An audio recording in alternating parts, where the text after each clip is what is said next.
Hey, Feral Audio consumer, did you know Feral Audio's got a new survey? Hey, I am a Feral Audio consumer, even though you're not talking about that, and I didn't know that. I am talking about that. Man, we're on a mission to get to know our listeners a little better, and that means you. So basically, these surveys, they kind of help us get information about what you like, right? I guess so. Your participation in these surveys makes a difference for everyone making podcasts at Feral. It's a super easy way to support the shows you love. So we appreciate you helping out. I mean, I'll say I don't. But that's just me. I don't like the idea of. I don't mind the idea of a survey. Right. Please feel free to let someone at Feral know that you wish I lost weight. You can seriously in advance go fuck yourself. I don't think these are the survey questions. Okay. No, I imagine it's more like, who are you? Like what if we find out that there's a bunch of asexual listeners, Right. and that they in particular don't have they don't feel like they have their point of view represented. Like, the great thing about podcasting networks is it's very low overhead to create a podcast. So this survey is a great first step to help us build a better Feral Audio that includes if representation is your jam, or it just your interests, Are you, Right. Are you into football? Would you never, for instance, ever buy a football app if it was advertised to you? Is that not helpful to you? Right. We can tailor make connections between audiences and Right. and advertising. This survey is going to exactly help out those kinds of issues, because we don't know you don't like football. You can find the survey at feralaudio.com/survey. That's feralaudio.com/survey. You're helping yourselves. The Feral Audio survey. You'll float too.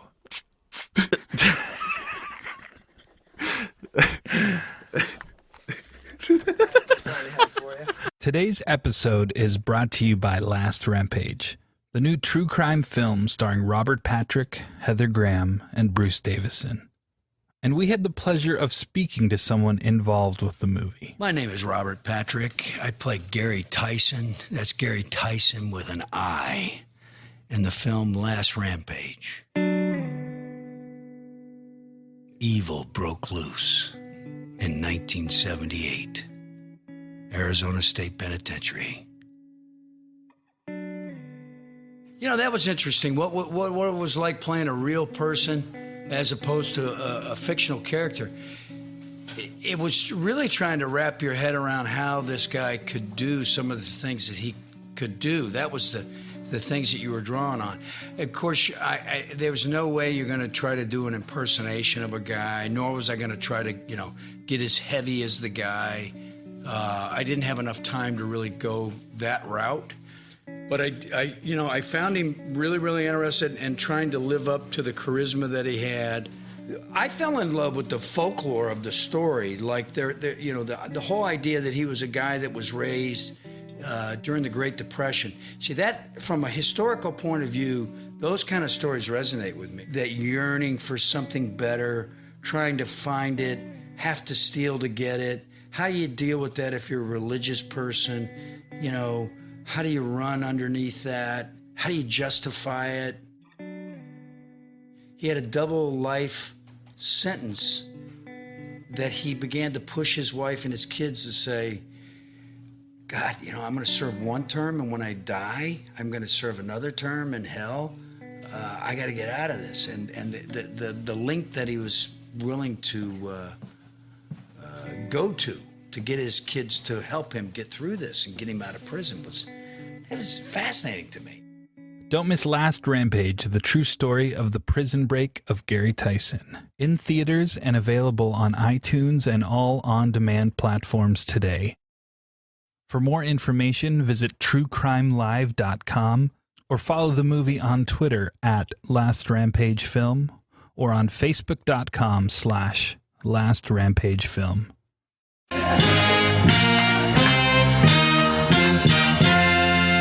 Harmontown is once again in session, everybody. Oh, yeah. That's right. Welcome once again to Hollywood, California, the Nerd Melt Theater. And thank you for listening out there in podcast universe. Please put your hands together for the Groove Master, the mayor of Harmontown, Mr. Dan Harmon. Yo. Freestyling. Rapping wild. Freestyling. Not rhyming. Rapping wild. Yo, Freeform freestyle. Freestyle. Yo, I saw your mama, saw her the other day. Saw your mama, I support the gays. I saw your mama, I told her that. She said, fuck them. What you think about that? Your mama's not an advocate. She doesn't think they should vote or get married. I said, bitch. It's politically hairy. You're in California. You gotta be open-minded. And here's what your mama said. She said, you know what? I didn't find that to be the case. And she started rattling off all kinds of right-wing bullshit at me. So I fucked your mama. Dan Harmon, everybody. Oh, yeah. That was a little bit of a... I felt like that was a little bit of a... I don't know, what do you call that? I felt like it was a little bit of a... It's experimental. That was kind of populist smoke, I think I was spewing there. Yeah. I knew my crowd. I knew where they land. I think what we're doing right now is, we have a giant tour coming up that's looming. And are we recording? I hope you can hear the sound of the crickets that are in this building. Actual literal because crickets. If you ever want to really just lay a stinker of a joke out there, the crickets will be there to add high relief. I'm kind of excited, and I don't mean this sarcastically. I really am excited about how already, I think we just kind of started in earnest to sort of think of this as a movie that we're going to be shooting about the tour that we're going on. And the big question is, like, how do you shoot a movie about a tour that you're going on? How do you shoot a movie about anything if there's no script and all these things? You bring cameras and you hope not to affect anything. But it's like already our awesome director, Neil, who does not want to be spoken about on camera. So this will He's right over there, everybody. Ryan, can we get a shot? This will not be in the movie, but he's like Bob Vila already, but with a camera. Like, he came out, I was like, rip that curtain down. But that curtain is the thing that, and it's like, stand by the light, get over there, the thing, and like it's good. Like, I'm more comfortable knowing that I'm in the hands of someone who's not like, if I say something particularly profound by the refrigerator, which is almost. I don't want to find out later that if I had stepped 3 inches back, I would have looked awesome and sounded awesome. So he's like, move, and it's like, it's definitely going to affect everything, which is kind of an interesting thing, because if it wasn't, it would be weird that it wasn't affecting everything. We had to rip that curtain. I was starting the show. That curtain's there to block light from the comic book store from spilling into here. It's also to block your vision of me, because we go by the bridal rules of what constitutes. If you see me before the show, the mystique is blown. Most of you are responding for most of these nights to like, well, is that what he looks like? I did. He's so beautiful. He's hard as a rock. It's his special day. Apparently, that curtain was also there to keep crickets out of the building. Yeah. I'm a little embarrassed about the crickets. We have to get a microphone on those crickets, so we can just add cricket sound. So you have a lot of art imitating life, imitating art, imitating things. It's going to be very exciting to just get in a bus and go for 20 days and 20 nights. I never understood that expression. Why do you have to add that nothing is ever, like, what is that from Menorah times, or what? Like what was there like a Jewish thing that happened where something happened for 8 days that didn't happen for 8 nights, and that was a miracle, and we need to keep track of that, so everything else, like your bank tells you, well, this is for 8 days and 8 nights. This isn't a fucking menorah. I'm making up the menorah thing. I'm just grabbing at something that might have. See, I always think of it because I got to guest announce at Price is Right for a couple months, and it's you and a guest will go to Cancun, Mexico for 6 days and 4 nights. Yeah, you're covered on the water slide parks for the last 2 days, but fuck if you're getting a hotel. Yeah. That's where the expression comes from. It's a capitalist expression. I mean, we never had to differentiate days and nights until they started costing money. 6 $80 days and 4 $80 nights. You out of pocket, you can do whatever you want, Gladys. That's the typical Price is Right winner, I'm sure. Uh-oh. No, I just do that to hope that I come up with something else to say. AIDS. Who's aware of AIDS? No, didn't. Scraping the barrel. Who has it? Muppet movies, overrated. Keep doing. Oh, that new Batman movie stinks. Oh, what you should be asking yourself is why a bad guy would sound like this. Seems counterintuitive. I realize I'm the last person to see this movie, and I'm so thankful for that. What movie are you talking about? Batman's Risings. That's my new form of protest. This is what I figured out. Old people, because I'm becoming one of them. Like, that's why they do it. They're doing it to fuck with you. What are you watching that? Like you're wearing a Nike shirt. Like, what are you, Nick? Is that your name on your shirt? You Nick? It says Nike. Nike. What? It's a kind of shoe. So what do you work for them? I don't get it. I don't get anything. That's my protest. It's kind of cool. It's like it's a lot less energy and a lot more result because you just thrive on all the young people going fuck you, fuck you. No, I could explain it. Fuck you, old man. You don't get bubble gum? If you're chewing it, why don't you swallow it? You know what? I'll wait till you figure it out. Maybe you'll get your big break one day, bubblegum. Sounds like a great idea. Candy you don't swallow. Good, call me in the morning. I gotta figure out this goddamn TiVo. Well, if Knight Rider's on when it's on, why do I gotta wait for it? That's gonna be me. It's already me.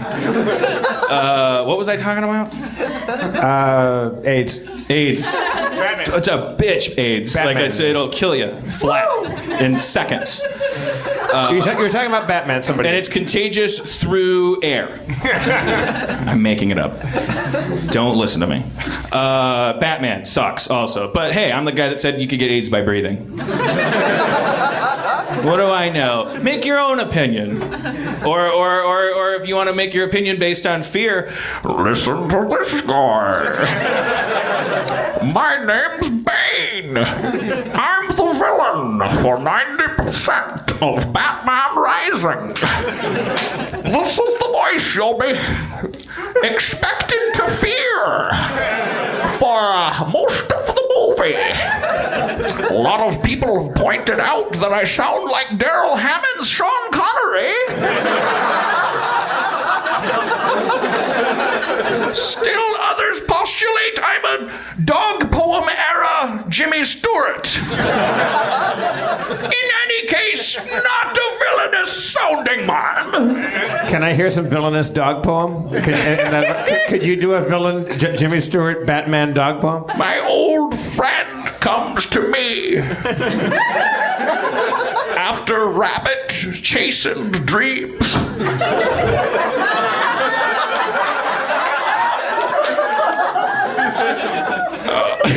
I reach down and can still feel his now dead hair. This is a work in progress. I'm workshopping this. I haven't. My dog just died. Thought you'd appreciate the passion. If you want something overworked, go down the street to E.E. Cummings. Gets to a point when you're using exclamation points in your poem, figure you've been thinking about it too much. Figured my dog died. You might want to fucking hear about it. Fuck me, I'll leave the Tonight Show. No, wild stuff, stay. Ha ha, yes.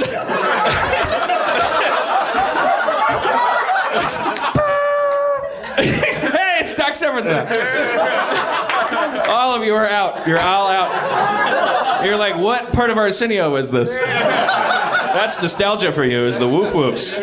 I worship Johnny Carson. I actually predate. When I was a kid and I was watching people perform for people, my first hero, I believe, was Johnny Carson in terms of like coming out, talking to people. And I was right on the bubble because like I was probably 10 or 11 when Letterman like got his show and was like this young spry weirdo with this gap in his teeth and just bright red hair and wrestling shoes and dunking himself in water with Alka-Seltzer suits on and stuff. You guys know the drill. I mean, you know, you're required to know a certain amount of comedy history. You weren't actually there at what I call comedy stock. Which is that one episode where he dunked himself with Alka-Seltzer. It's probably the worst episode of Letterman ever. I don't know. Can we get back on track? I want to streamline tonight. I don't want to... Stay on target. I don't want to get off on a lot of tangents tonight.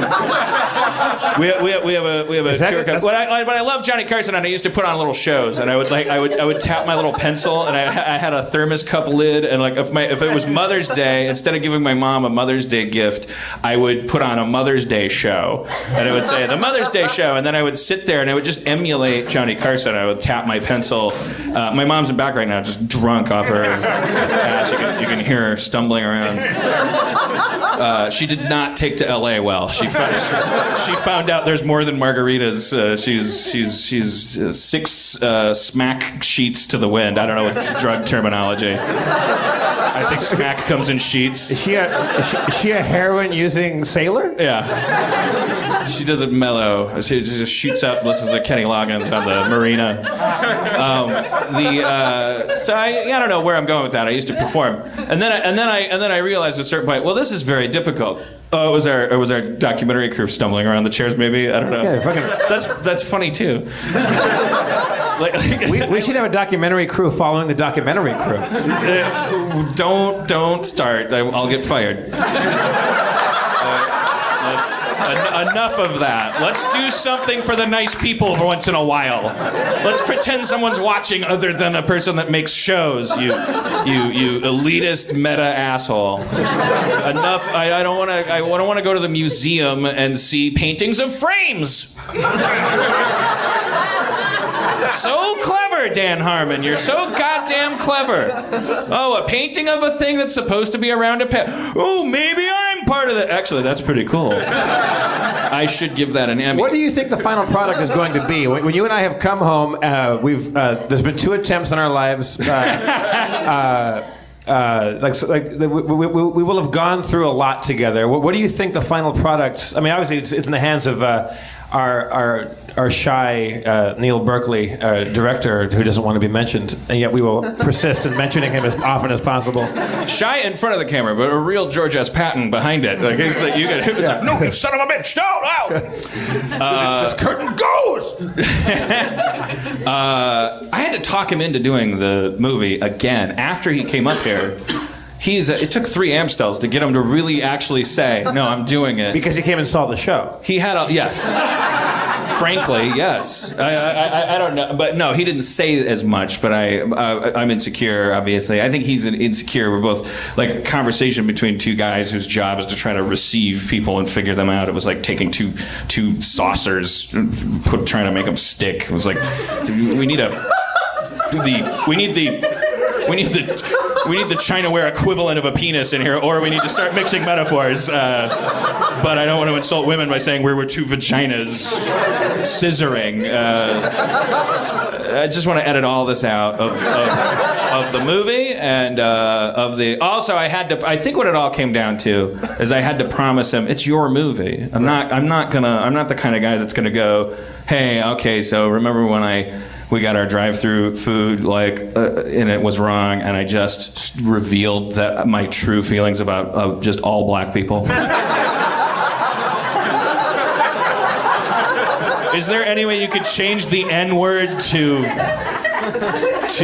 N-word instead of the N-word? Because it just doesn't. You don't think it's going to make a good movie? No, I'm sure it'll make a good movie for you, but I would really like to be able to go back home and get some work. Well, I'm looking at whatever the this kind of film equivalent of a Pulitzer is. So no, but she should be allowed. Academy Award, I think they call it. There must be. There's got to be some kind of word for a film award. This is going to work well on the road. When I can't think of what state we're in. Where are we? New Mexico? And Phoenix. People just and also, get over and rape me. We're not going to have any time to be in any of these towns. We're going to be in Nashville, Tennessee, and we will have seen nothing. We will be on stage, and we might as well be here. So when I go out in Phoenix on January 10th, I'm going to go, okay, think of something Phoenix-related, get them on your side. And I'm going to go, hey, birds should stay on fire. You know what you do? They shouldn't be ashes. And they're all going to go... You know what we should do? We should think of the list of the cities that we know we're going to, ask if anybody here is from there or has lived there, and get some sweet little local nuggets. All right. Anybody from Arizona here?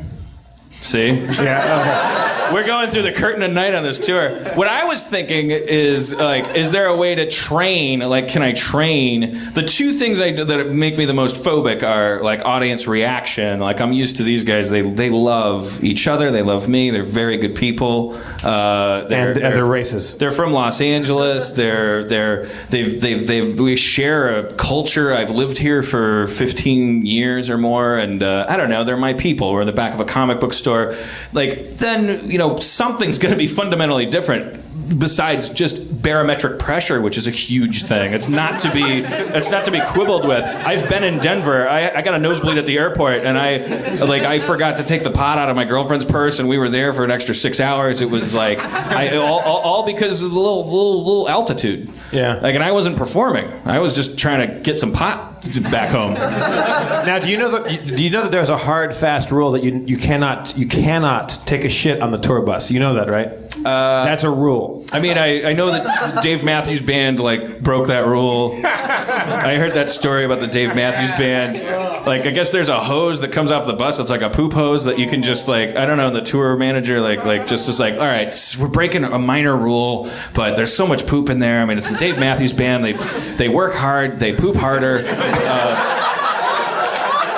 Oh, I've heard their music. Let's let some of this pressure off. Let's give the kids a break. They've earned it. And they just kind of hit the release valve, and I guess it just sprayed all over some boat passing by where a guy was like, and here's another thing. Huh? In the Chicago River, they were going over the river, and there was a ferry underneath it, and they emptied it and hit all the people on the ferry. Oh. Yes. My description was pretty accurate. She said they were on the Chicago River, and they were on a bridge, and they dumped it over the bridge, and a ferry, it landed on the ferry. Yeah. Or as I call it, a record release by the Dave Matthews Band. Shit all over your head. They did set one Dave Matthews record. Those people will all be remembering that release for years. Dave Matthews Band and Blues Traveler can get in a fucking boat and die. Those are the fucking worst. Oh. No. Stand up, Blues Traveler supporters. Show yourself. Adam Goldberg, I knew it, you fucking... Yeah. Yes. Praise from Caesar. Did you see the weird stance that Adam just made? I'm gonna do. I don't know how to differentiate weird from not weird stances with that guy. I'm gonna describe it first and then do it. He did. Adam stood up and did that. He stood up for the Dave Matthews Band, and then while people jeered, he did a stance that I'm going to label and diagnose. I'll come up if you want me to come up. He went. So do the Dave Matthews thing, and then I'll stand up and be Adam Goldberg and do what he did. Dave Matthews can go fuck themselves.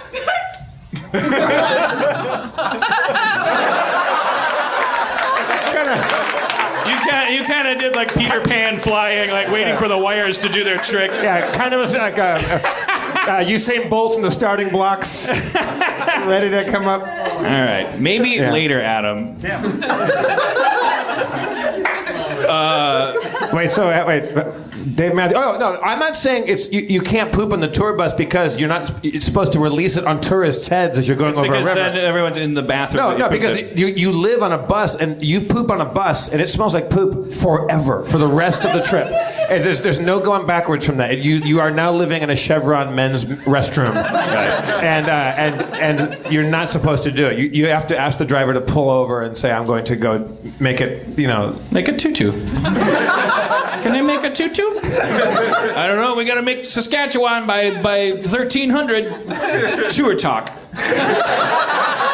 But I got to make a tutu. Hey, your tutu is gonna have to make a kazoo on the when we get to Flagstaff. Eastbound and down, loaded up and trucking. He thinks Saskatchewan is in the U.S. I really am that. I don't. I'm about to take my lack of. Where do you think Saskatchewan is? Do you know where? It's in Canada. Where though, precisely? It's right above the U.S. Like. I've lived here my whole life. I know sorry. where Saskatchewan is. My bad. You go, like, I was like, Chicago's down, Saskatchewan's up. From Milwaukee. But for some reason, you go through Michigan, even though that's also down, or it's inside, because there's a peninsula. Where's Belgium? That's east. For sure. Yeah. Oh, he's good. Yeah. All right. But if you go west long enough, I also know you can go, everything's also west. Because it's like Pac-Man. I know that you will... It's not the most efficient thing, but it could be the most strategic in a pinch. You take the tunnel. Sometimes you got to do it. Pac-Man fans. Didn't you self-anoint yourself as Pac-Man? Wasn't that your nickname for a while? Yeah. In the 80s, like, how many people, I don't know, you don't have to applaud or anything, but, like, there's, like, a thing, I think this is, like, an American thing, like, because we're so capitalist and, like, consumerist, whatever you call it, snobby languagist, like, you are defined by what you consume, and, like, you know, there's not a ton of roller rinks or anything to, like you start buying, you know, you're like, oh, I'm into She-Ra, that's my thing, like, I'm the She-Ra person, like, you look for an identity. I think it's a lot easier. I think that's why kids seem cooler now. It's not just because I'm getting old. It's because they have like a subscriber base. They can just be into like bands that that a normal kid would never have heard of. But now you kind of have to, as a kid, you have to survive. You have to kind of pick through scraps and like pick your own bird food. You can't just wait for mama to in your mouth. To Dave Matthews in your mouth. Can't wait for that tour bus to pull up, put its hose down your little baby bird gullet. That's so great. Hey guys, you know. Yeah, you're gonna miss us when we're gone. Yeah, we'll be back. But Hi, I'm Jeff B. Davis from Harmontown, sitting here with Spencer Crittenden. Hey guys, we're here to talk to you about Rhetoric Coffee. Are you guys coffee drinkers? Are you junkies? Do you get up in the morning and you're just no good until you have that cup of coffee? Or do you just like to sweat a lot and get the shits? Yeah, no, that second one is definitely me. I like to sweat a lot and get the shits. Does that apply to this ad at all? Strangely, yes. We're talking about Rhetoric Coffee. Rhetoric Coffee doesn't just give you unwanted diarrhea. It's the best subscription service coffee you'll ever taste in your life. Rhetoric commissions original art directly from comic book artists and then hand screen prints them on each bag. Each one you receive has a special life and is a unique organic work of art. We got this bag right here. They gave us bags of coffee. I'm looking...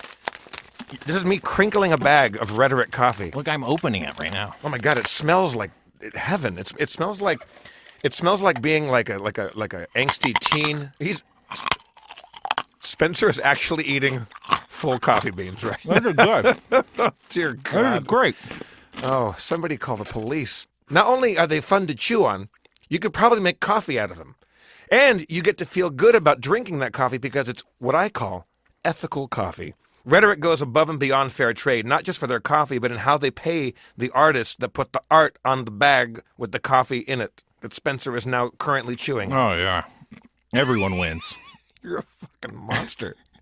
Their relationship with their artists allows the artists to continue making prints of their original work while allowing them full use for Rhetoric's projects. Everyone wins. Everybody wins. Everyone wins. Each roast is completely unique. You won't taste these complex flavors anywhere else. Their commitment to quality is top-notch. They are drinking what they are selling. They're getting high on their own supply. You know, they say not to do that, but it's also, I guess, a mark of quality in some senses. Yeah, I mean, I don't want to go to a drug dealer that doesn't get high on his own supply. That makes me feel like he doesn't believe in the product. It might not be good business sense, but it's definitely, a good product. Yeah. Go to rhetoriccoffee.com and sign up now and use the promo code FERAL, F-E-R-A-L, for a 30% off discount.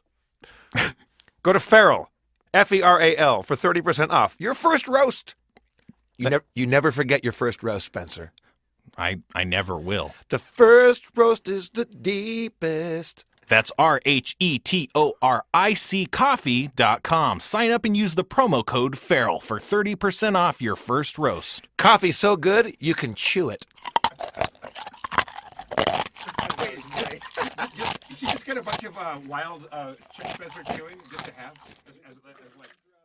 Are we going to have a triumphant return back here? Our last show should be here, right? That's what Neil was asking in the green room. He was saying, like, so you're going on tour, Neil, who shall remain unnamed. Yeah. Neil Berkeley, filmmaker. Mr. Fly on the Wall. Right. Mr. Wizard, Mr. Dumbledore. Was that the good guy? Huh? We went through this. I don't know. No tangents. Yeah. Zero tangent show tonight. Zero tangent show. We got a lot to talk about. He was saying something that was interesting. It was like, you're going out on a big 20-city tour or whatever it is. I keep saying 20, I'm making it up. But you have an opportunity to come up with a theme at the top of it. And I was like, I think he was just, he didn't really mean that. He just knew that would make me launch into a thing about how the theme wouldn't, we could just have to go out there and do nothing and hope for the best. But then he said, I had not considered, I think this is a valid point. He being my dad, if this is in the movie, we'll pretend that it wasn't Neil that said this. But I thought it was profound. He said, well, what about these people out here? You're going to be gone for all that time. They're going to be listening to you every night because we're going to podcast. We're taking Dustin Marshall, our producer, with us out there, and we're going to be pumping out the jams every night. I don't expect you to listen to it every night, but... Do you guys like nightly jams? Yeah. Do you like them pumped out? All over your face underneath a bridge? Yeah, that's what we're talking about. We're going to Dave Matthews this shit, man. What a word you say. Don't look up too much. What a fairy trip. Is that one of their songs? I don't know if they got it. Then they get these poor people, they start off, if I know my fairy terminology, like, a ferry takes you from one place to another, so you're like, like, so people are just like, well, there's only one way to get from Racine to Sheboygan. Let's get on this here contraption, and, so there are people on there with a legitimate, they're like, I drove my car into this thing because I prefer driving, thank you. Oh, Father, stop it. You're just on a boat for a goddamn minute. It's not the Poseidon Adventure. Just relax. What's the worst? I don't know why I can't get in my old station wagon and just drive to Sheboygan instead of... you always do this when we're out. I'm just telling you that change is bad. Oi, brother! What a word you say. Into the rainbow now. Hold on, here. Hold down and say... I mean... Because like at least like if it was like ZZ Top shit on you, you go, yeah, it's kind of cool. Something for Dad to enjoy. Like that was David Lee Roth. Yeah. All right. Loved Panama. Lost my virginity to it. Who's Dave Matthews? Here, Dad, I'll play something for you. Well, now I got shit on twice. Easy target, easy fish in a barrel. Oh no, fuck them. They're the worst. You know that they had to, when they saw the newspaper, they were like, fuck, this is not a good dot for people to be able to connect. We are now famous for taking a shit on people. It's like when you name your show like worst show ever. I'm sure everything you and I have said has been well tilled soil by comics ever since that happened. I just don't know, but holy fuck. Oh, yeah. Also, in the same boat accident where they all die, Smash Mouth is in that boat too. Smash Mouth may automatically go fuck off and disappear forever because they're the worst. Did you ever hear the thing on the YouTubes? You can go on. It seems to be like systematically like it's getting redacted, but there was a thing. First of all, you can hear David Lee Roth doing like, I can't remember what song it is. Is it Panama? I think it's Panama. Wait, just his. And vocals? it's David Lee Roth, just his vocals. That's a very awkward thing to subject a vocal artist to. Like that is not their. Nobody wants to be heard that way necessarily, but it just goes to show. Like David Lee Roth's got some pipes. It's amazing. He sounds silly. He sounds like an amazing silly man with an amazing silly throat, capable of hitting amazing silly notes, and like is totally into his job and got hired for that job for a reason. And there's another one that's exactly like it. That's the Smash Mouth guy, and it's such a fucking it's such a trip. It's such a bummer. If anybody can find that, let's play it. Can anybody pull that up on their phone and we can play it through the mic right now? Nah, don't worry about it. Just Google it. I want to hear it. Last week here at the Space, we called Chevy on the phone, Chevy Chase.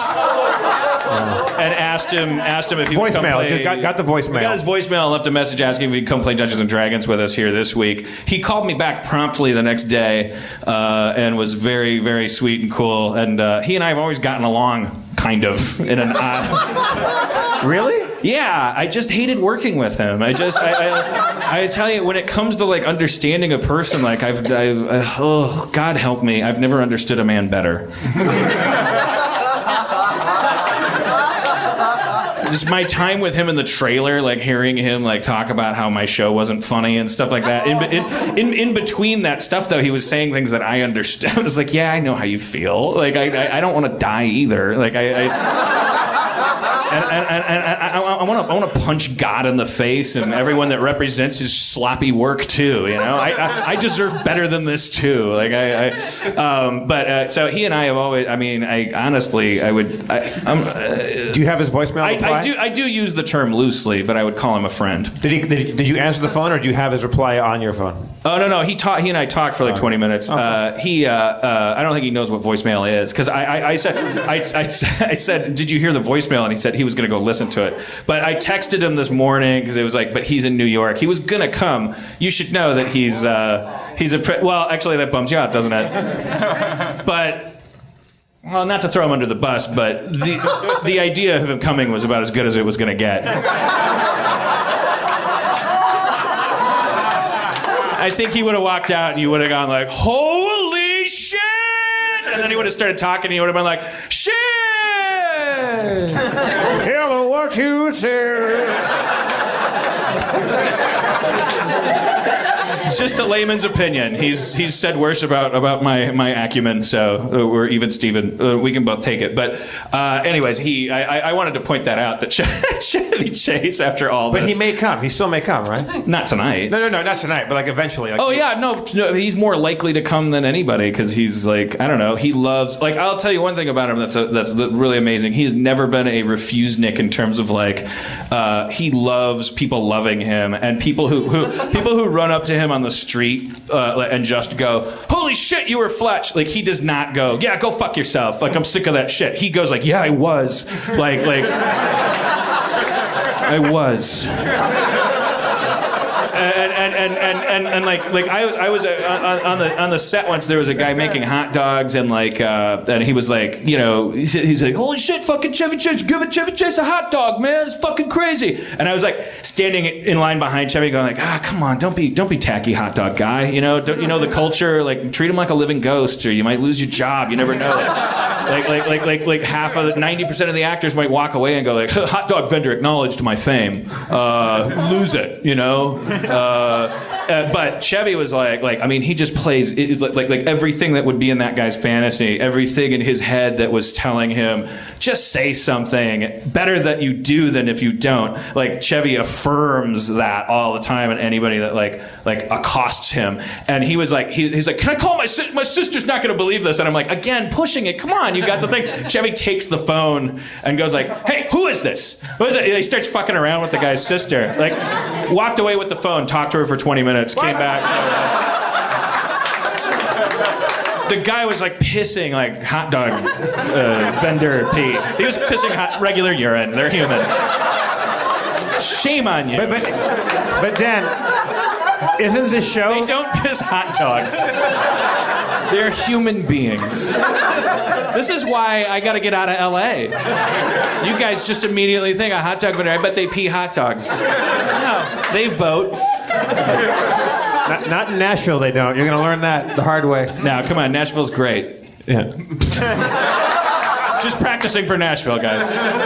But like, isn't this show kind of one long call to your friends, to a stranger's girlfriend? I mean, wouldn't he, like, the non-refusenik part of him, wouldn't he love this? No, because he doesn't like the people he works with. He doesn't like. What do you? Is that what you're asking? I'm saying, isn't this a good setup for him? Oh yeah. That's what I'm saying. He'll be here for sure. But will he be good here? Like, it sounds like he'll. No, he won't be good. No, he'll freak people out. He'll be like, wow, let's go. Wow, what's happening? And then everyone will go like, oh, that's a bit.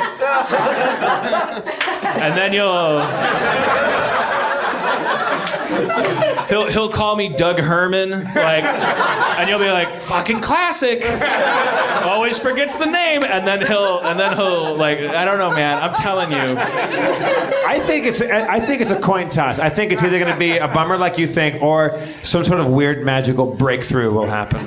That would be cool. I've learned one thing for sure. Like, keep it above board. Like, keep calling him out.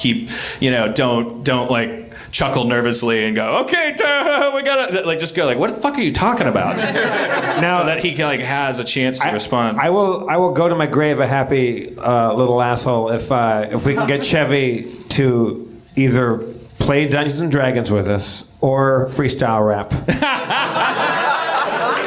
Yeah. I think he's got a rap in him.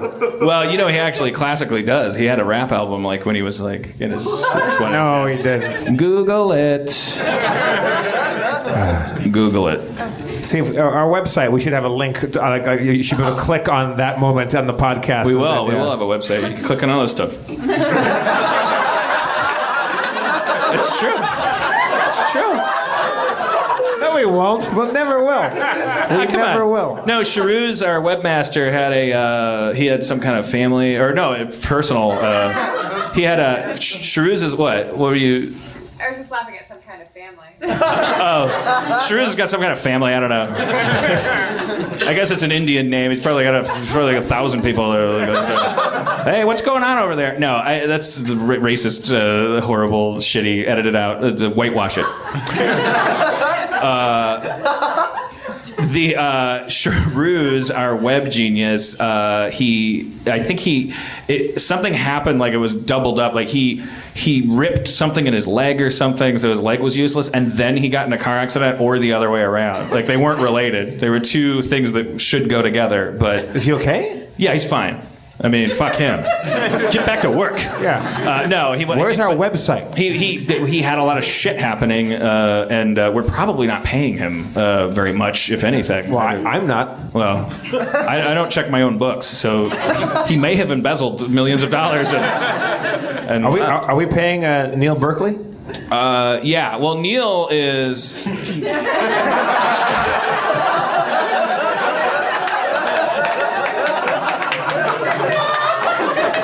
Neil doesn't exist, first of all. What? Neil doesn't exist. He's right fucking behind me right now.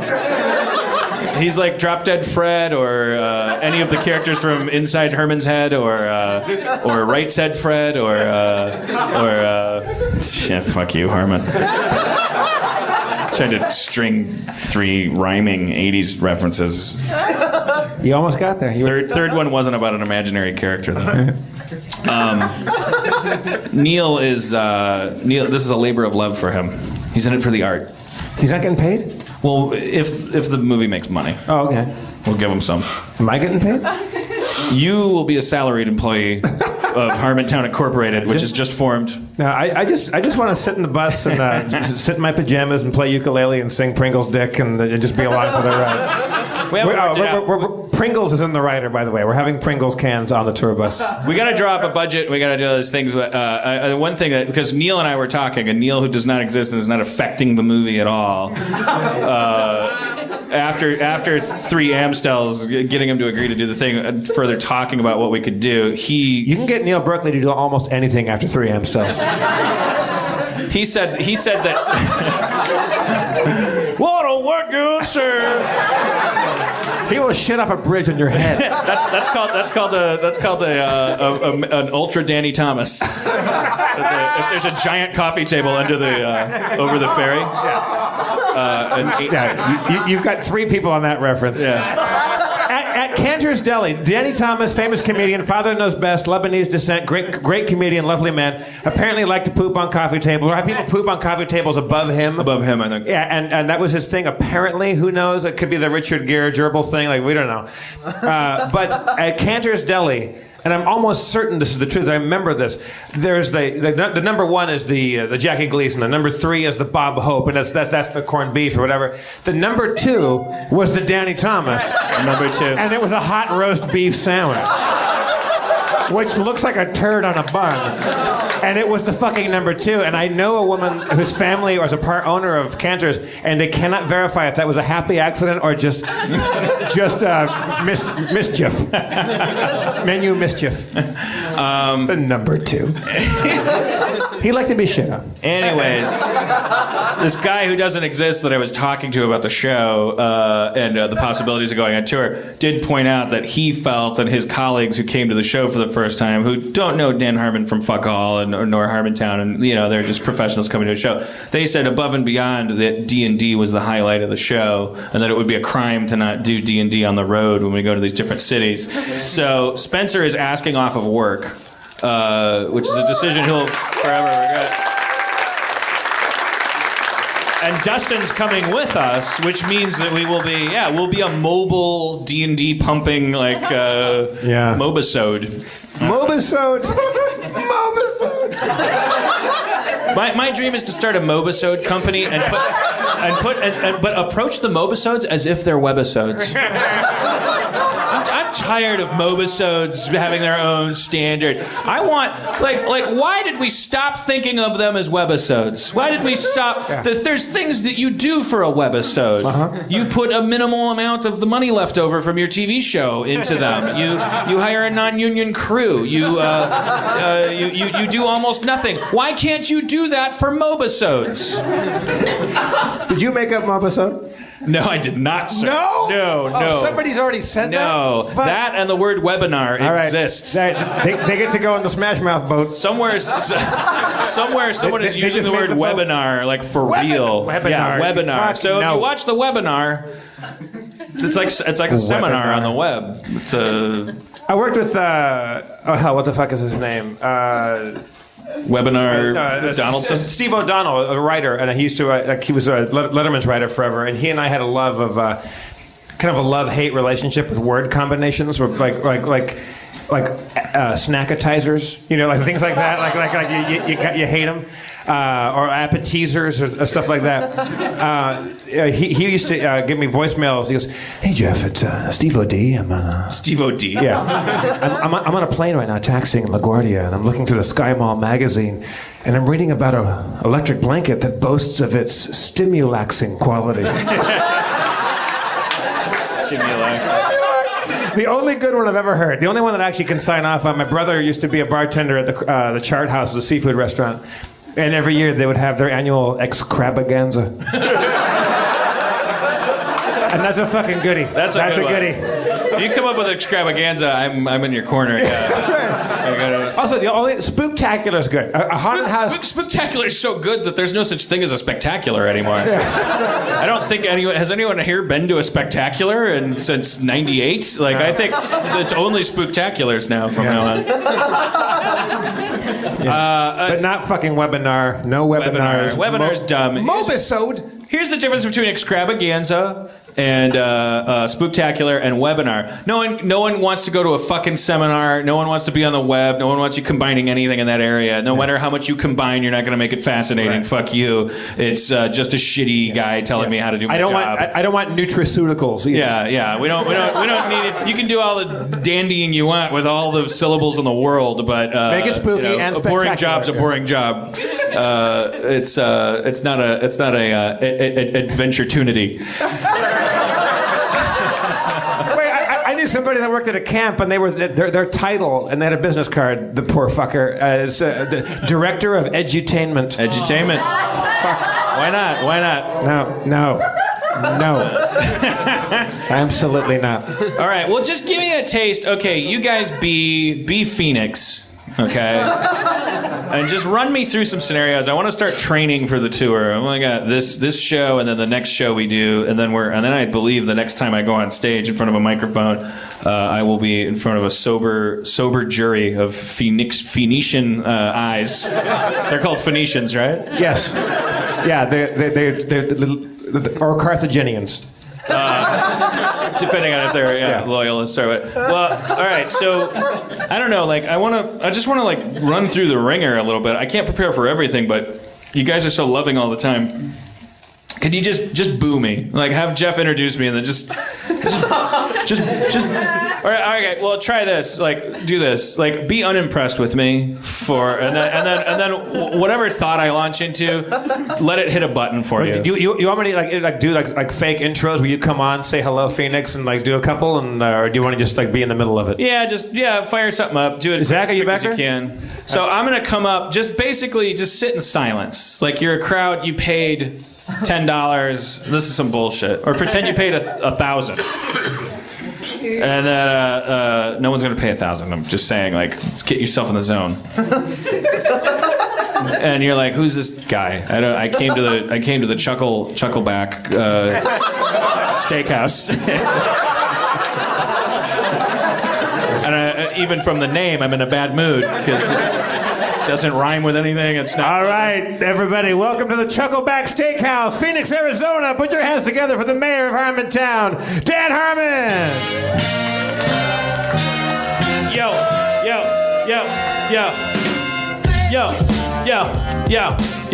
I fucked your mama. Fucked her in the mouth. I fucked your mama in the north and the south. I fucked your mama. I fucked her gut. I fucked your mama in her neighborhood. I said, fuck your mama until she dies. I fucked your mama because I love pizza pies. Fuck your mama. All right, cool. No, Dan, you had him. No. All right, hey, Phoenix, how you doing, everybody? Yeah. All right, guys, take it easy, guys. Take it easy. It's Phoenix. I love you guys. I love it. I love it here in New Mexico. It's so hot.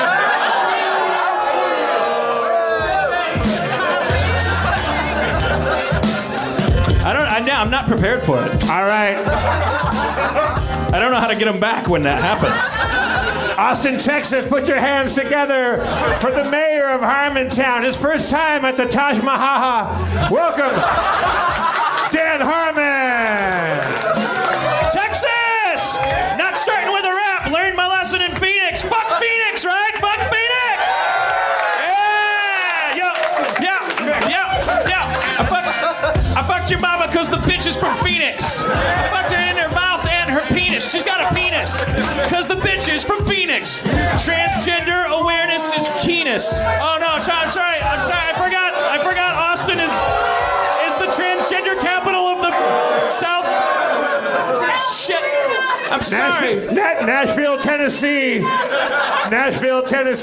Welcome to Chuckle Muffins. Put your hands together for the mayor of Harmontown, Mr. Dan Harmon. Tennessee!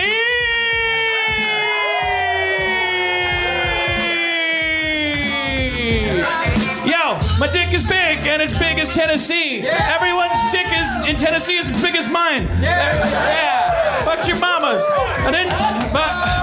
Fuck. All right. Tennessee.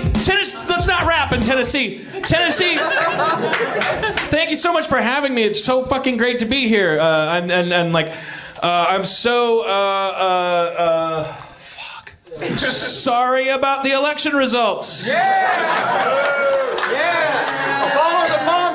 You know what? It was a squeaker, and my audience is liberal. I meant I was sorry about them because of how much of a squeaker it was. It shouldn't have been. You should have been right because you guys voted for the right person. Tennessee. I heard I wanted too much from a Tennessean in the. All right. Hey, fuck you, Tennessee. Fuck you. Hey, fuck you, buddy.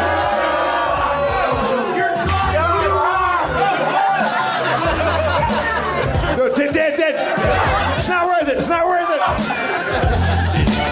Nobody leaves with a camera. Lock the doors. Send them to the assassination trench. That's when you find out I got billions of dollars. Right. It's just hovercopters come down, just mow everybody down. Okay, now, based on what you've learned on your first three stops. I don't know what I've learned. No. Just let it wash over you. Now, let's just thrust ourselves right into the middle of Tallahassee, Florida. Right? This is the second act, like the meeting with the goddess of Tallahassee. My dad beat me real hard. That's why I drink. I drink in the backyard. I'm trying to open myself up to you. Tallahassee, what you say we're gonna do? We're gonna get everyone up on stage. Oh, Tallahassee, get up and dance. Tennessee, you suck here. Fuck you, motherfucker, I knew it. How much money do you spend fucking with me? This guy's a fucking asshole. It's Greg Barron. Yeah, Greg Barrett. Greg Barrett. Greg Barrett's gonna come and fuck with us the whole way. We know that. Fucking A. Yeah. Other comics are not gonna make this easy on you. No. Because Patton Oswalt's gonna go, I already did this shit. Right. You fucking biting my moves. I saw Patton at a party the other night, humble brag. I don't know why I was there.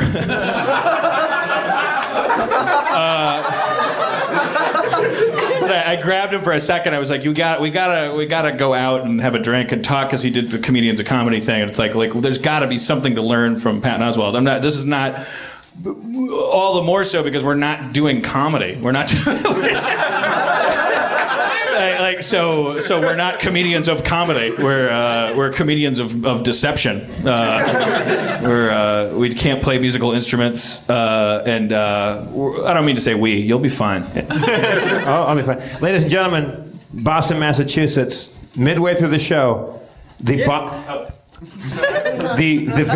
very Boston Adam Goldberg comes up on stage. Wait. Hey, fuck you. You don't owe me money. Adam. How did you know I was going to fucking do that? I was going to say we bring up the Boston Cliff Clavin version of Adam Goldberg, and you were already on your fucking feet. We were coming at the same joke from different angles. It was like, if you were How did you Boston, I was saying I'm going to sneak into Boston. That's uncanny. That'll be the bit. But I really was going to do a bit. We're going to bring up the Boston you, and you were Oh, halfway. the Boston me. Oh, Yeah. the Boston me. I sure love 2009. What up? How did you know? It's so weird. You just fucking knew. Yeah. Dan, did you have to get your own vodka?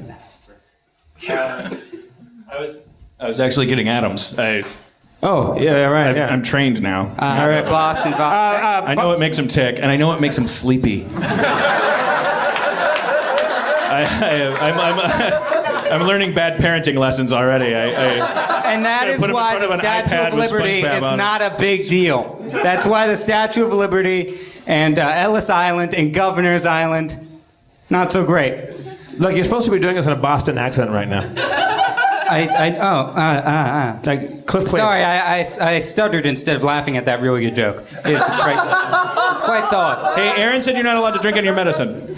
No, Aaron says I get really drunk really easily when I drink on my medicine. Kimber's All right. Don't you snitch. Don't get snitch. fucking drunk. Take your roommate's lies and appreciate having said them. Wow. You know what? It's like fucking being. It's just like being in Boston, actually. This is the wickedest, retardedest show. Fucking Boston. Ride the T on that thing. Boston is Boston can be a very angry. Anyone from here from Boston? Anybody? No? Really? That guy knows what the fuck is going on. Boston can be a kind of an angry town. They're jocular. And really, really racist. Like, that's our reputation, just because we had severe busing riots. Well, you're from there? Yeah. But you can't do the accent? I was born when I'm tired, I can do the accent. When I'm...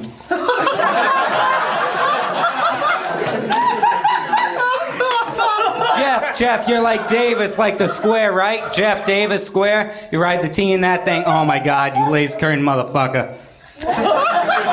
You lace curtain motherfucker coming in calling Somerville Boston. That's retarded. That's good. There we are. Adam Goldberg, everybody. All right, Spencer, get up and start setting up your D&D equipment. But Dan, did you notice that?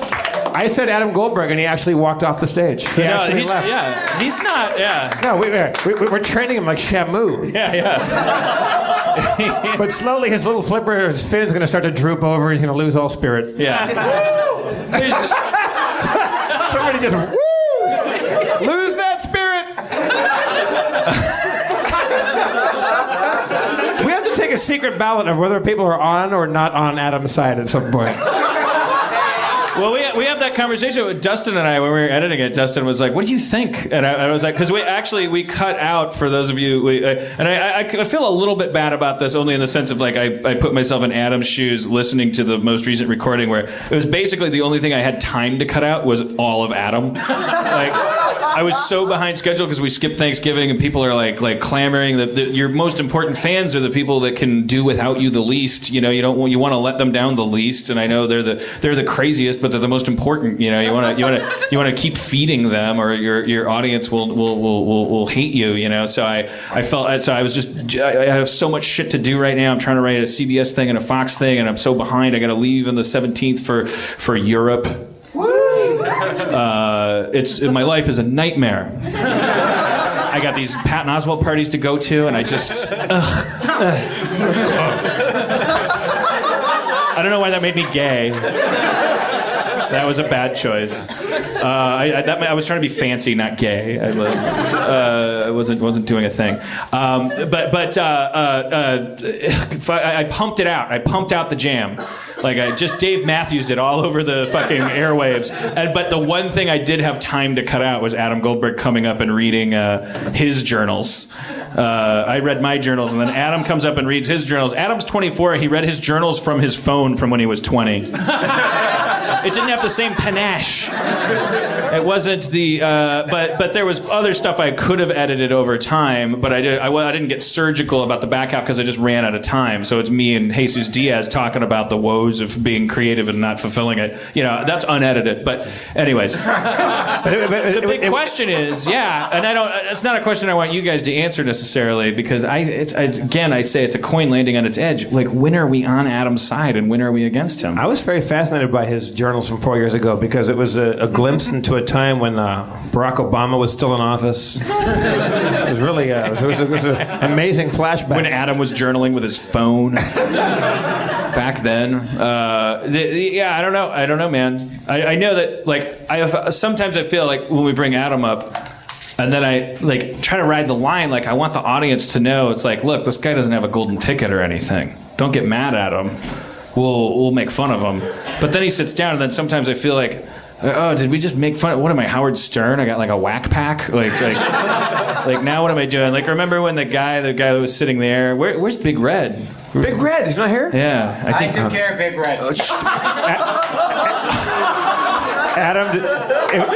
Adam, if we find out that Big Red has been killed, you're under indictment immediately. Last week in particular, Adam just said I took care of Big Red from the audience. I love Big Red. Come back, Big Red.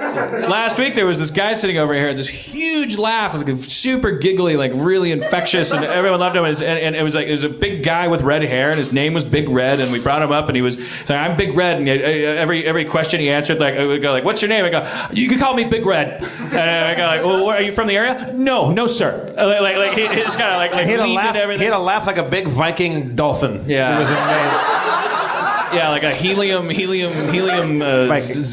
zeppelin full of Norse warriors. Helios. But then this is where I started to feel like a bully, because I was like, well, we had Big Red up, so I was like, oh, it's a new character, and then I started doing the bit of like, oh, I bet Adam Goldberg's really jealous. We brought Adam up, and then at one point, Adam, of course, he goes like, oh, fuck Big Red, or he mocked Big Red's laugh or something like Adam's not a hateful person. He's diabolical. He's calculating. He's anything but human. But he's robotic. He's a million flaws. Fundamental ones. Like from the carbon-based flaws. But I don't think he is a hateful person. I don't think he's like petty. I think all of us are kind of like in a big warm nerd hug here, kind of. The point is that you're not a bully. But I started. I felt like I was pitting, like I had a flashback that I didn't share with everybody to like the back of the school bus. So it was like, that was a bullying technique. When bullies who would pick on me, I remember sometimes then another thing they'd do is they'd go, hey, Dan, what do you think of so-and-so? You know what I mean? It's like a bullying technique. It made me feel like, I was like, because then one person goes like, I don't know, he's wearing a hat. I go, oh shit, you gonna take that from him? And it's such bullshit. It's like Nazi bullshit. I don't like it. Anyways, I mistakenly crossed that line. It wasn't intentional. I just think it was behavioral and not intentional. I wasn't thinking about it. I didn't mean to pit Adam against Big Red. But Adam, if you killed Big Red, that's fucked up. But, like, I don't know. Can we have a little? You got to admire the loyalty. When Sharouz is well again, can we get a little link of maybe it's like a little Easter egg? You have to search our website for Adam. Yeah, and then there's some really gothy like design and music where he's just reading his journal. Can Adam just come up like as a flash animation about the thing? Are you using Safari? This website will function in that web browser, but it would work much better in a Linux-based environment. Ladies and gentlemen, meet me down at the bottom and I'll tell you more.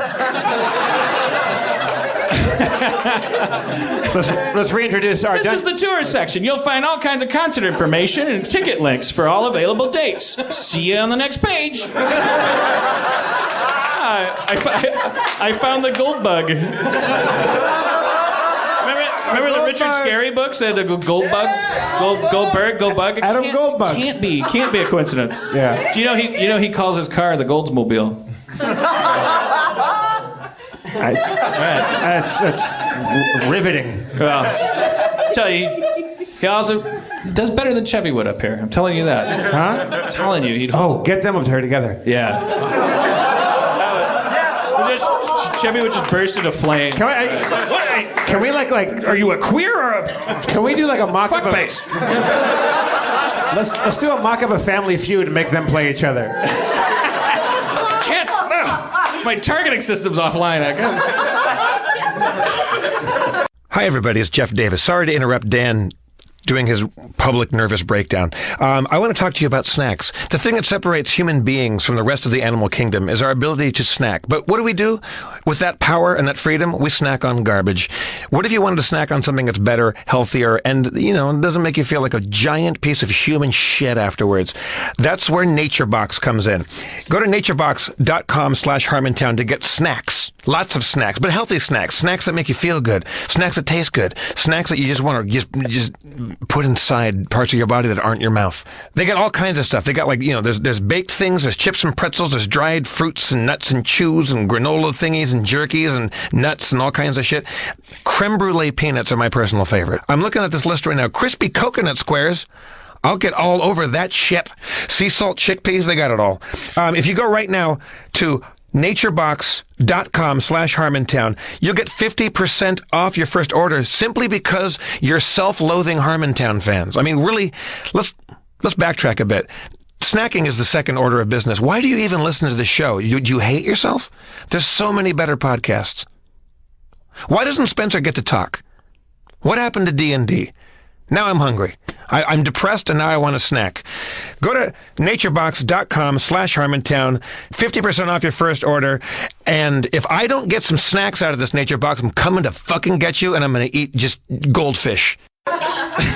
Let's introduce our dungeon master who's been patiently sitting up here. Spencer, everyone. The Ayatollah of 20-sided rolla. I don't know. The Duke of Dice. That's the only one. That's it. The king of the caliph of character sheets. The Prince of Pencils. There's always a sultan of something. Right. Yeah. The sultan of I like saving throws. The Sultan of saving throws. Thank you. There you go. Nerd alert. Oh wait, that doesn't work here. Nerd alert. Spencer, if you would be so kind, bring us up to date on the campaign. All right. Let me just let this come down a bit. Yeah. When we last met, our heroes had come upon a Knoll village. While contemplating their next move, the party was ambushed by Yurch, the Knoll. The Knoll identified himself as an allied Knoll of the Blackpaw tribe and temporary second-in-command of the Butts Barbarians. Yurch told the heroes that this camp belonged to the vile White Skull Knolls, and Quark talked to squirrels and shit. Soon, our heroes found themselves in a pit trap, facing a deadly gelatinous cube. Through the magic of unnatural male enhancement and a critical stomp, the foe was felled and the friends found freedom. The Knoll encampment lay ahead, and Sharpie's blood-tracking spell pulled them ever forward. Yeah, you should get her up here. Do we want to bring Aaron? Aaron McGathy. All right. Well, there's a character sheet for Aaron. Thank you. Are we? No, I know. Spencer has become Aaron's guardian in D&D. There's nothing to apologize. I sleep with her. I understand the instinct to protect her. And I can't see enough of her. Well, welcome Aaron McGathy to the stage, everyone.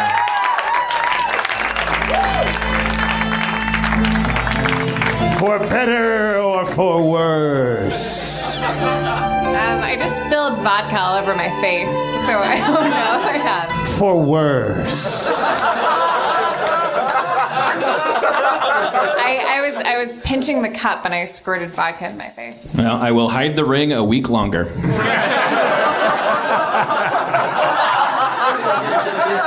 No biggie.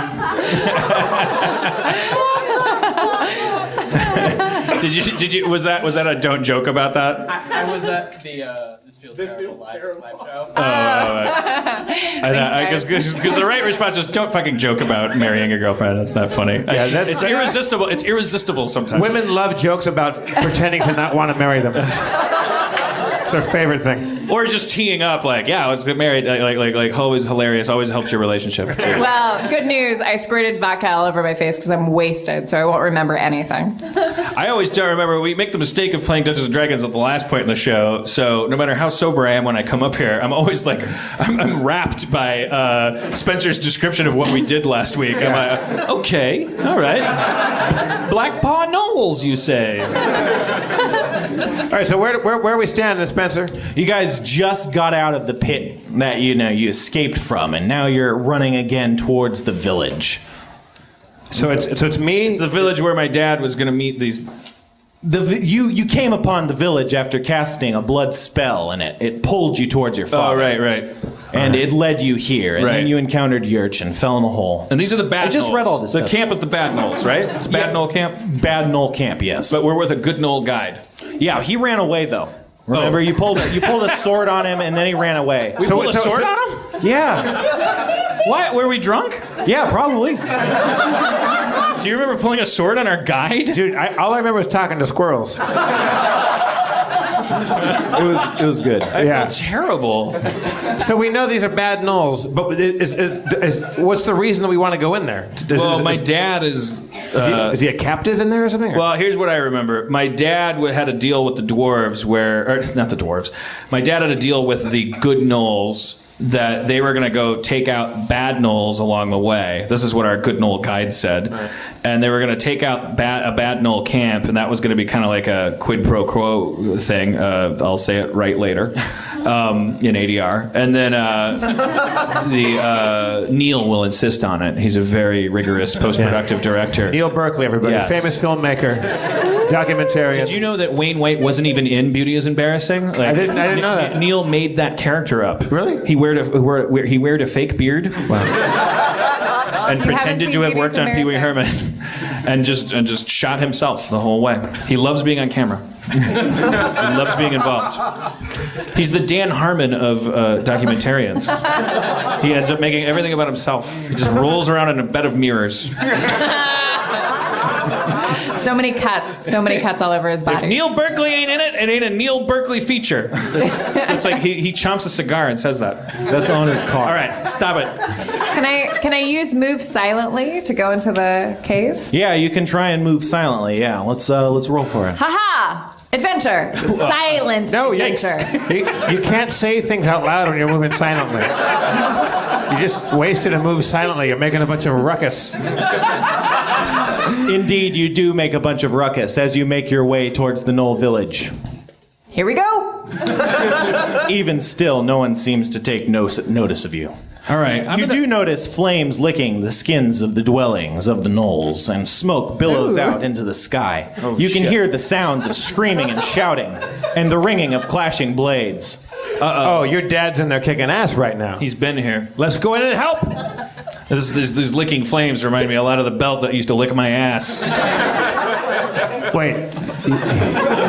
Your dad licked your ass? No, his belt did. His belt? How do you know it was his belt? It's a magical belt. Because it was hard and held his pants up. That's called his dick. His dad hit him with a belt. You weren't there.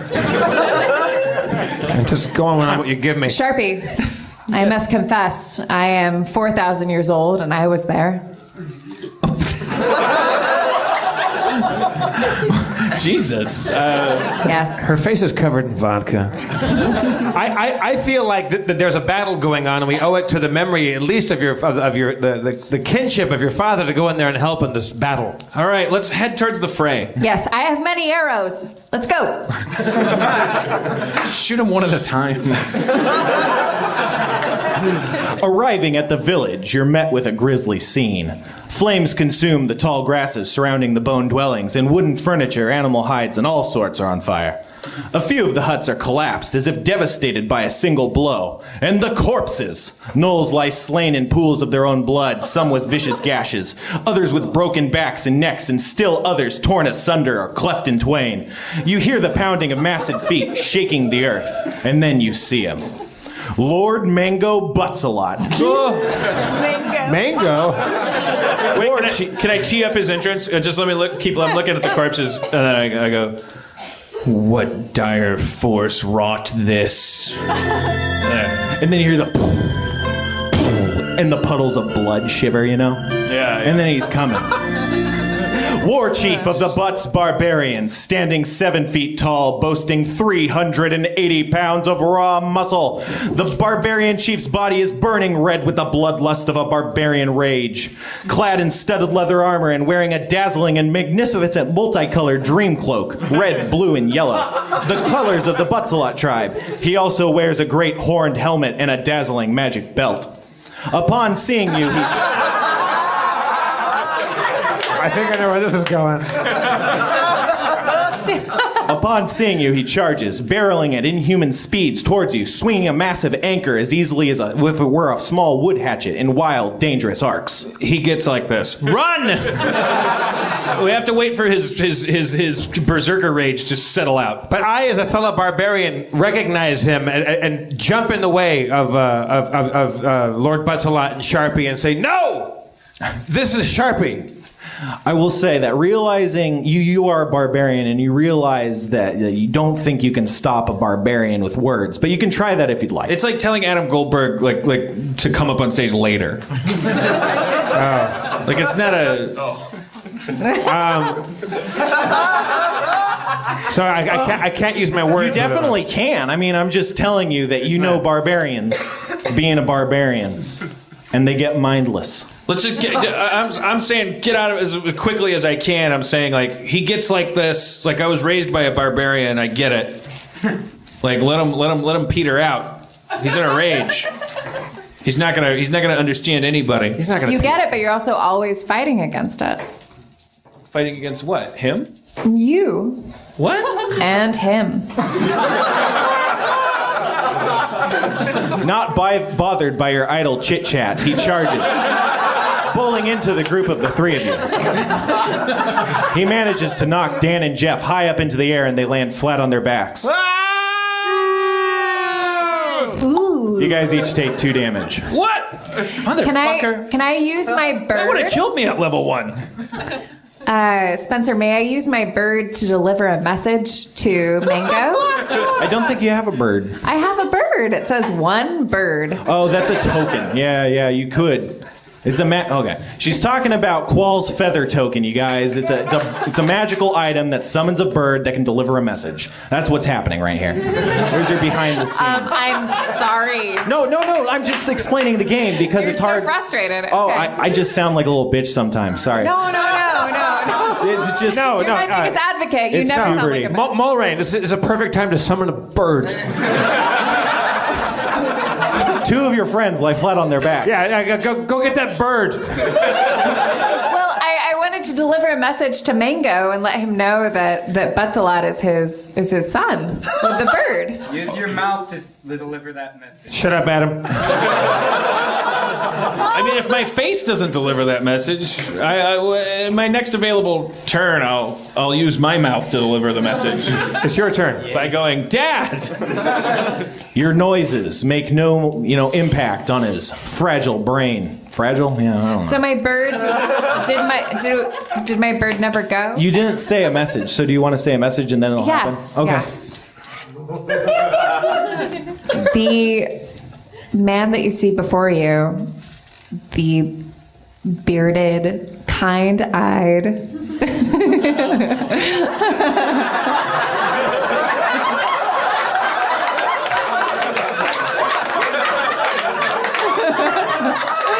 Speed it up. His face looks like you could Treat it like a tweet. 140 characters or less. The kind-eyed, steel-dicked man that you see before you is your son. Is that what Ian McKellen whispered to that moth on the...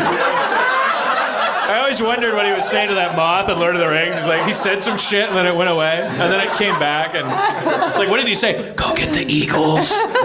Tell him to come by at just the right time. I can't believe Adam His killed lips Big Red. are like soft valleys that giants roll in after long nights to massage their backs because they're so soft.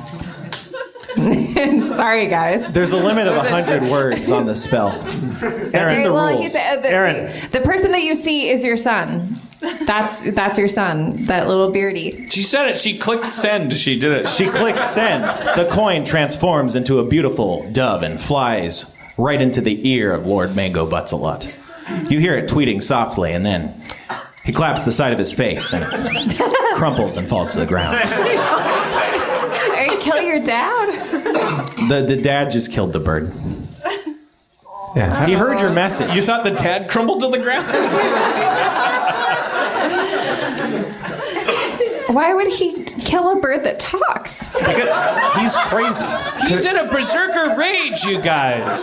Like, Butts-a-Lot, can we just kill your dad? He seems shitty. He just killed a bird who tried to talk to him. I cast mage armor.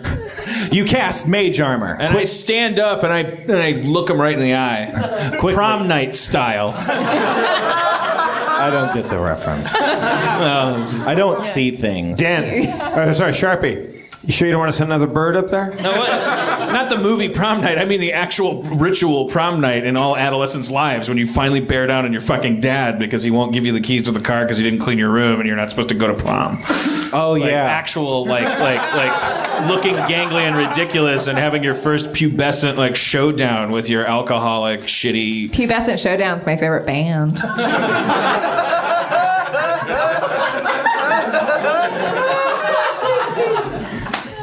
All right, you cast mage armor. You have a lot of favorite bands there. Get it out of your system, old man. You couldn't kill me when I was a kid. Maybe you could finish the job now. Glowing with magic light. He turns and charges directly at you. Red eyes bloodshot. I hold my ground and squint my eyes because I'm a coward, but I've made my decision. This is how I would like to die. He hits the axe. No, I'm sorry, it's an anchor. He swings the anchor in a wild arc and it strikes you directly in the chest. He fights with an anchor? Yeah. It's like a belt for a boat. Jesus Christ, my dad. It strikes you with such force that it shatters your mage armor, dissipating it. I go into a berserker rage and I attack him to defend my friend's honor. All right, and it's adorable. So you just jump on him with your sword? What's my crazy sword one? My flaming sword? Yeah. I use my flaming sword and go into a rage and attack. Pulling out your flaming sword from its sheath, you go into a rage. It's real great. Flying into an angry rage, you launch yourself full of adrenaline towards the barbarian warlord and swing in a masterful, clean stroke. You miss harmlessly. There's gotta be some item from my childhood that I can show him, like in a movie. Cast magic scrapbook. He never participated in my sticker collection. That's half the reason I left. Sharpie, didn't you hang out in his basement a lot, like where like his own like work lair? Like, isn't there some sort of token or memory from that you could summon to? That's where you got hit by a belt. That's like the place where it happened. What did my mom call him? Mango? Aren't there some magazines? I did when he hit me and you said my mage armor dispersed. Like, was there any other effect? Did it just take out the mage armor and I still stand? You didn't die, right? But did it hurt me? It did not. No, the mage armor took the brunt of your attack there. So I say, hit me again. I'm your son. He doesn't respond to your words. He's in a mindless rage. His tongue lolls and his eyes roll around in his sockets, and he unleashes a mighty roar. Okay, I shoot an arrow at Mango. You shoot an arrow from your bow. You strike Mango right in the chest. You guys know this is my dad. No, I wanted to say in a different area other than his chest, but he has a big chest, right? So it's okay. Where are my spells? Do I? Okay. Oh, there they are. I found him. Where am I? Hey, come on! Don't bully me. So is Mango willing to talk now? No, he's not. He charges like a wounded animal, despite taking 14 non-lethal damage. It's just like Dan's dad, hard skin for no reason. Mango. Charm person. Charm person fails to affect mindless ragers. I use diplomacy. You can use diplomacy. I get diplomatic all over him. You fail to get diplomatic. This is not my day. I'm sorry, you guys. The dice are sucking. Guys, I'm sorry. I'm a real piece of shit today. I shoot an arrow at his feet, like both of his feet. I wait till I'm parallel so I can shoot both of his feet with the same arrow. Yes, and then to the other foot. Like it's a little like real world Road Wheels challenge where your feet are tied together. That's a pretty tough shot to nail there. Yeah, but, pretty shitty reference, but yes. You fail to meet your mark. Oh. Hypnotism. Is that one of your things, or you just want to talk about it? Can I redact that? Okay. Like on a drive-through? Sleep. Sleep. Ooh. He's entitled to a will save. Oh shit. He falls asleep. I had to learn to do that. That's my origin story. Take his belt off while he's sleeping. Jesus, you guys, that's my dad. No. You shot arrows at his chest. So Mango's asleep right now? He's asleep. I run up and take his anchor away from him. Wait, don't do anything. Well, yeah. I'm just disarming him. He's got friends. They're gonna think that we're trying to kill him. I run up and I thrust at his head like I'm humping him, and then I giggle and I run away and I'm embarrassed. I look around for allies of my father. Like what? I take a Post-it note and draw a dick and balls and put it on his forehead. You succeed. I put his hand in a cup of warm water. No. Not gonna fly. I put some dog shit on his finger and tickle his nose. There's no dog shit. Let's just write racist on his forehead. Check out Instagram. Sharpie, do you want us to defeat him, or do you want him to join us? My first order of business was to get him to stop killing us. Second on that list, though, is to not have us kill him. That's my dad. Came here to meet him. Of course. I'm looking around for his attendants. You don't see any attendants. The burning Knoll encampment seems rather barren. It seems like everyone who could die is already dead. He took care of business. Can I give Mango Betzelot my bedroll? Yeah, well, he's unconscious, so he can't accept it. Like, you could place it on him or something. Yeah, I'm gonna. Yeah. Or you could tuck him in, I guess. Yeah, Mulrain, put a bedroll on him. Here's my sincere advice. He was in a berserker rage. That's why everyone here is dead. That's why he's the leader of his tribe. Well, he's not himself when he's in that mode. Like, if we tie him up and take all his shit when he wakes up, he'll actually be pissed at us normal, like sober. If we just let him have his shit, he'll wake up normal. He's not going to be in a berserker rage when he wakes up. Like, he'll be normal. He's still my dad. He's not going to kill us when he wakes up. Sharpie, when was the last time that you and your dad had a really nice time together? Should we try to recreate that? Well, I don't want to play the blame game. I don't come from that school of therapy. It wasn't a positive relationship. I left and became a wizard, but. But I mean, was there a time, like your last good memory with him? Like, can we position him in a certain way? I don't think there's any manipulating this guy. I think he's kind of salt of the earth type, and manipulation is more. Well, then can we eat his organs? I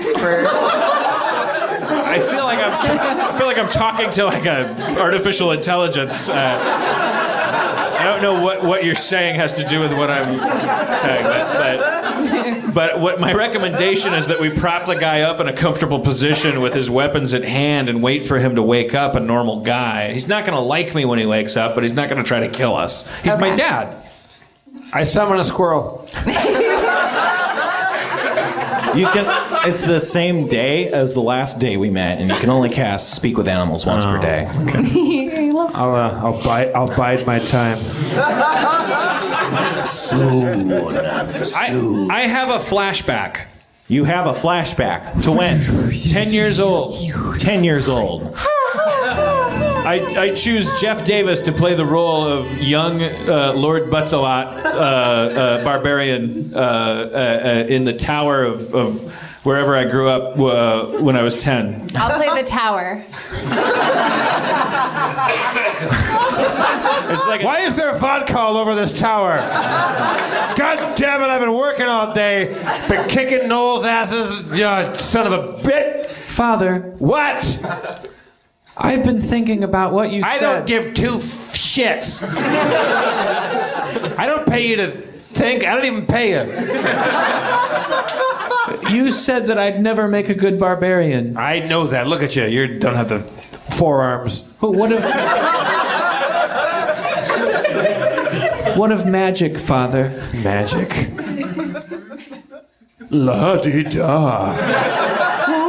I like magic. It's not like I'm going to go that, hang out with Patton Oswalt at magic parties. Magic can be used to defeat monsters and gain treasure, same as barbarism. Show me some magic right now and prove it to me. You just pooped in the carpet. That's not magic. That's disgusting. Anyone can poop in the carpet. Look, I cast magic fart.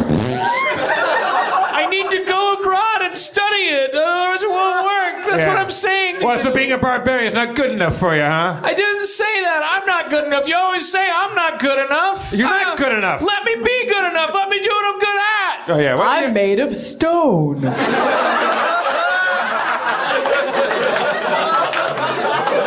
We live in a magic tower. Why can't I go to a magic place and ply my trade? You know what? Do it. You go. You go. Just leave.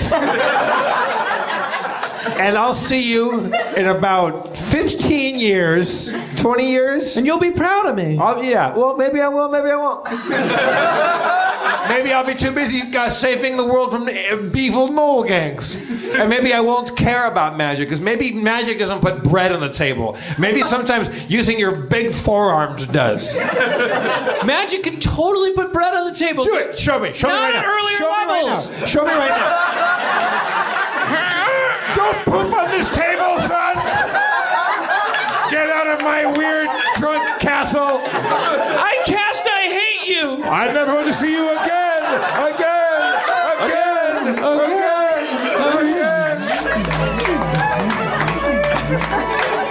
You snap back into the real world.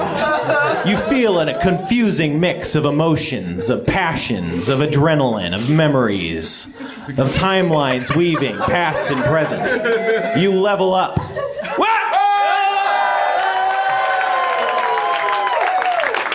Flashback, level up. Flashback, level up. You can level up by having a memory. That's a best D&D game ever. All right, let's have it for Spencer. Let's end there where we level up. That's where I'd stop in a video game where we level up. Take our time to pick those new skills. Absolutely. Spencer, everybody. Well done. Aaron McGathy.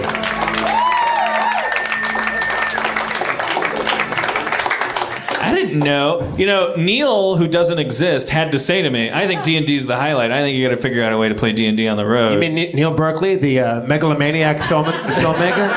The Dennis Hopper of documentaries? The Morgan Spurlock of our movie? Man, I don't know what you intended to do, but I'm in this thing. It's about me now. I mean, I wish my name was Meal Berkeley, because it's got me in it. And I. There's no Neil in Team. There's some of it, but you'd have to deconstruct it. That's how I'm gonna do. I'm just saying, like, as an example of it, you know, he's sitting at his 3 Amstels. I'm still trying to get him to agree to do the thing. He immediately mentions D&D's the thing. It gave me a renewed vigor. I think we played better D&D tonight. Because stakes are higher, and like, yeah, it's like, because we're going on an actual campaign. You and I are going on an actual campaign across in search of riches and glory.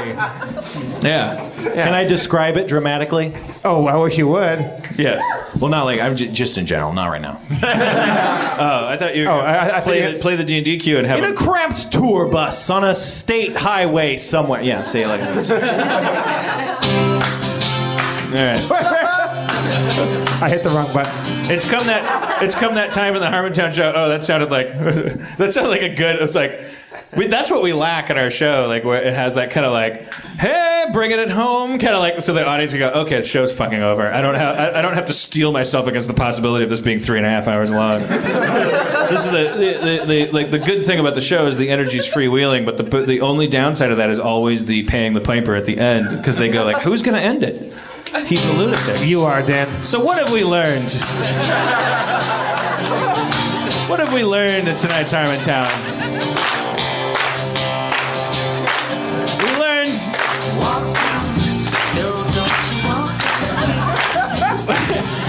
We learned that Neil doesn't want to be in the movie that he's shooting, but that he will be the star of it by not being in it. We learned that Adam... We didn't learn shit about Adam. We didn't learn anything about Adam, but we learned to be afraid of him. If we didn't know that already, we learned that women and gay people and black people are the best people in the world. Right, Tennessee? Fuck you, buddy! Hey, motherfucker! I'm sick of you shit. I'm gonna fucking get. We learned that Greg Barrett is our mortal enemy. We learned that I have a lot to learn about going on the road, and that I still have one more week to prepare. We learned that Dave Matthews will happily shit in your head because they have no regard for human safety. Yeah. And we learned to fuck your mama. No.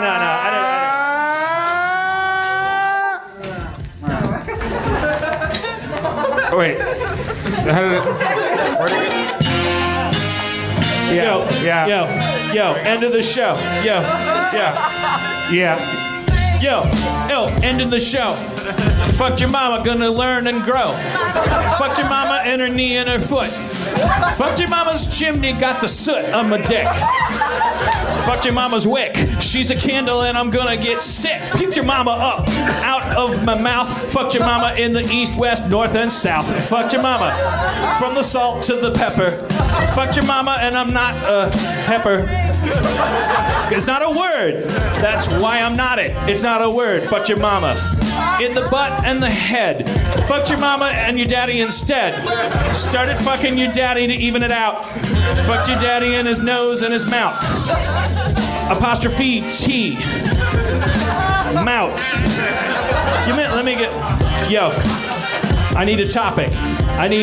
Yo. Eyes. I fucked your mama's eyes. I fucked your mama and it was a big surprise. I fucked your mama in her brow and her nose. I fucked your mama because that's how the eyes goes. I fucked your mama in the middle of the face. I fucked your mama all over the place. I fucked your mama on the left, fucked your mama on the right, fucked your mama in the morning, didn't fuck her at night. I fucked your mama on the left, I fucked your mama on the right. Didn't fuck her all night. Sorry, fucked your mama on the left, fucked your mama on the right, fucked her in the morning, didn't fuck her at night. I fucked your mama on the left, fucked your mama on the right, fucked her in the morning, didn't fuck her at night. Fucked your mama on the left, fucked your mama on the right, didn't fuck her in the morning, didn't fuck her at night. But still gotta work out we gotta work it out. Let's try. Thank you for coming to Harmontown, everyone. Next week. I'm Jeff Davis. Dan Harmon, thank you, Adam Goldberg, Spencer, Aaron McGathy, Neil Berkeley, who really is just running roughshod over the show. It's getting uncomfortable how involved he is. Neil, if we could get 5 minutes with you not on our dick up here, that'd be terrific. Also, Katie Levine, our audio recording, Zach McKeever, tech on site, Emily Gordon, producer, Daniel Kramer, program director, Justin Marshall, podcast producer, Mo Fathelbab, on site director, Jenny Fine, our logo artist, Sharu Shagut, how do you say it? Website design. Thank you so much, Nerd Melt. Thank you all for coming. We will see you next time. Maybe Chevy Chase, maybe not. We shall see.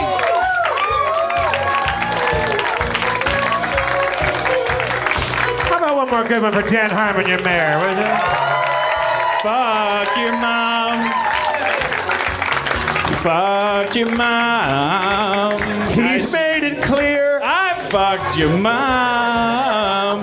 Went to her house and fucked her. You've been pretty candid about the fact that you fucked their mom. I think I need to expound. Fucked your mom so many times in ways you don't understand. It was sublime. This has been Closing Past the Cell. Or Selling Past the Close, whatever the fuck you call it. Good night, all. Punching holes in your Harmontown cards over there. I know that some of you are this close to a freebie.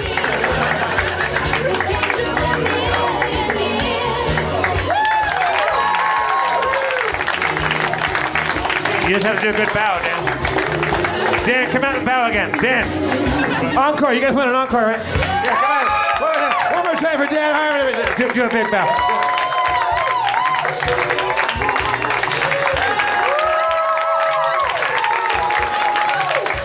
Thank you, Los Angeles. Or Filler City, if we're using this to fill in a city. Thank you, city.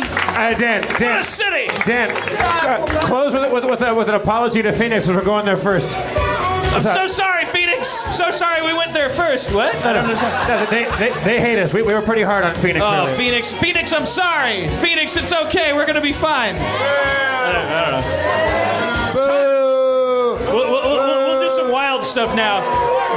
And that's how you make a statue disappear. Is this your card?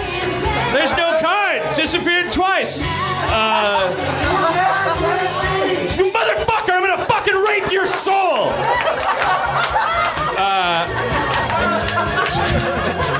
Who would have thought we'd end up in London? Oh! Thanks for having us on SNL as we pass through New York. This city has the best zoo I've ever seen. It's so uncruel to animals. Fuck San Diego. San Diego's got the best zoo in the world. Don't forget the veterans.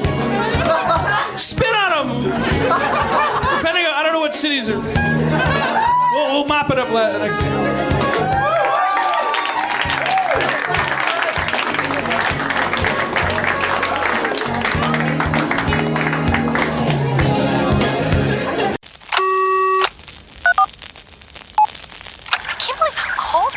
It's so cold in here. Don't you think you turn your phone and look at me now? Now you think so. It's so cold. As a branch of the United States government,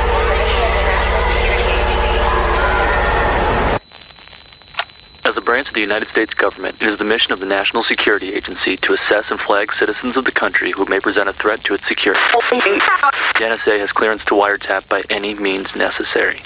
Tapped. Incidental recordings of private conversations from the files of the NSA. Hello, beautiful. I'm Amy Errett, founder of Madison Reed, a hair color company I named after my daughter. One of the things I value most in life is time. Time to spend with my daughter, time to spend with family, and the time I put into my company that's reinventing the way women color their hair. The busiest, most successful women I know use Madison Reed, the amazing hair color hack. In under an hour and for less than $25, Madison Reed delivers gorgeous, shiny, multi-dimensional, healthy-looking hair with an ammonia-free formula. You'll look like you just came from a salon, but the reality is you have more me time to do what you love. Things get busy. Let us take care of you and your hair. Find your perfect shade at madison-reed.com and get 10% off plus free shipping on your first color kit. Use code NEW. That's code NEW. Try it. Love it. That's the beauty of Madison Reed.